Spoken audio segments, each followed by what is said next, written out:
Want to improve your English by listening to real stories that feel like real life?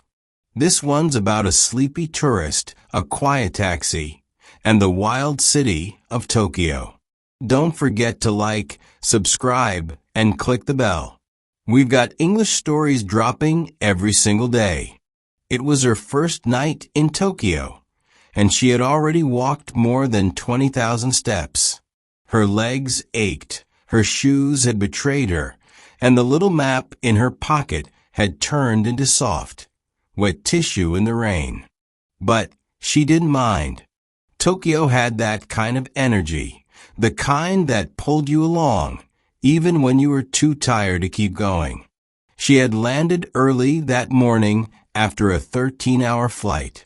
No sleep on the plane, just movies, blinking lights, and the quiet hum of jet engines. But when she stepped outside Narita Airport and saw the clean roads, the polite taxi drivers in white gloves, and the vending machines glowing in every corner, she forgot all about sleep. She dropped her luggage at the hotel in Shinjuku, took a shower, changed her clothes. No nap. Instead, she grabbed her camera, notebook, and a small paper guide to Tokyo's neighborhoods. Her goal? Explore without a plan. She wandered into a park where the trees were still dripping from last night's rain. The air smelled clean, with a hint of leaves and distant ramen shops. She watched a group of school kids pass by in perfect uniforms, their laughter bouncing off the stone pathways. She smiled at the old man feeding birds, took pictures of koi fish in a pond. It felt like walking through a dream she didn't want to end. Lunch was from a vending machine, a hot can of coffee, and a sandwich wrapped in plastic. She ate it on a bench while watching the world move around her. Afternoon turned into evening. She followed crowds without knowing where they were going, entered a bookstore, left with a map she couldn't read, found a street full of lanterns and fried chicken smells, ate something on a stick, didn't ask what it was, tasted like pepper and garlic. By 9 p.m., she felt her body giving up. Her eyes burned. Her backpack felt heavy. Her mind started to blur.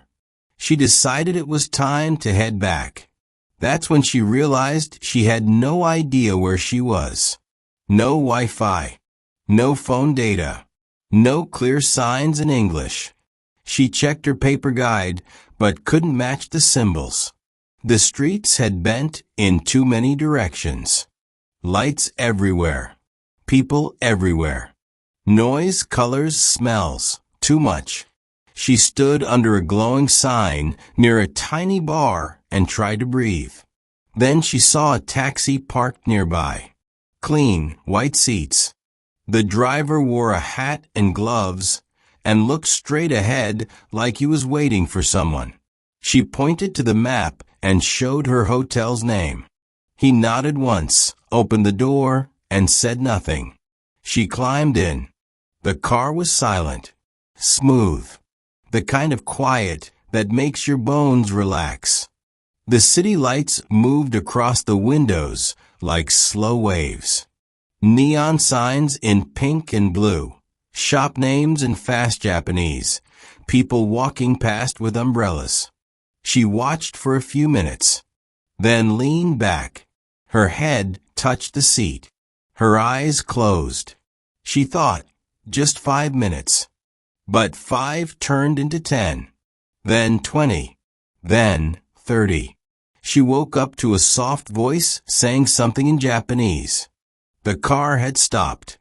The driver was turned slightly, his hand gently tapping the back of his seat. She sat up, blinking. Outside the window, nothing familiar. No hotel. No tall buildings. Just a quiet street, small houses, and the sound of cicadas in the dark. She looked at the driver, confused. He repeated the same thing, kindly but firmly. She shook her head. Sorry, I don't think this is my hotel. The driver pointed to the address on her paper map. It was the same, but something had gone wrong. Maybe a similar name. Maybe the wrong district. Maybe she had given him the wrong map page.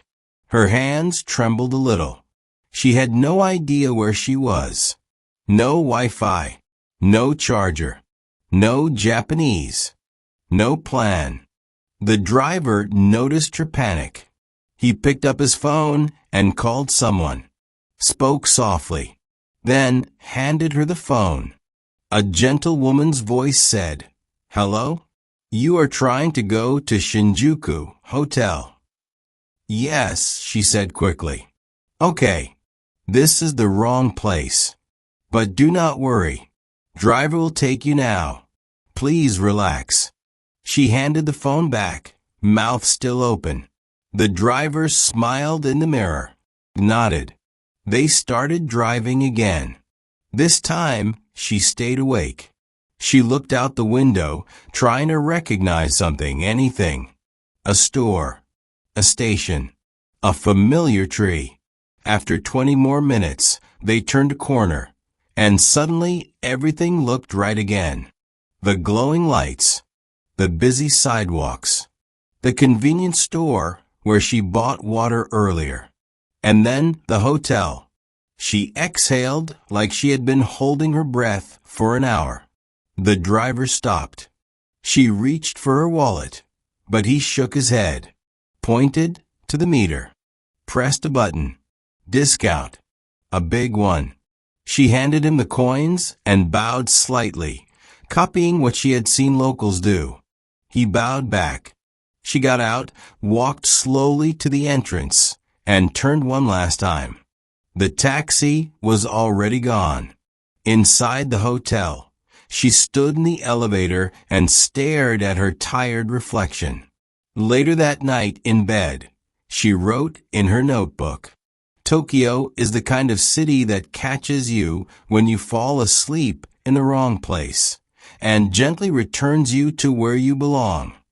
She closed the notebook, smiled, and finally, after almost 2 days awake, slept for real. Ever fallen asleep somewhere and woken up completely lost? Share your story in the comments.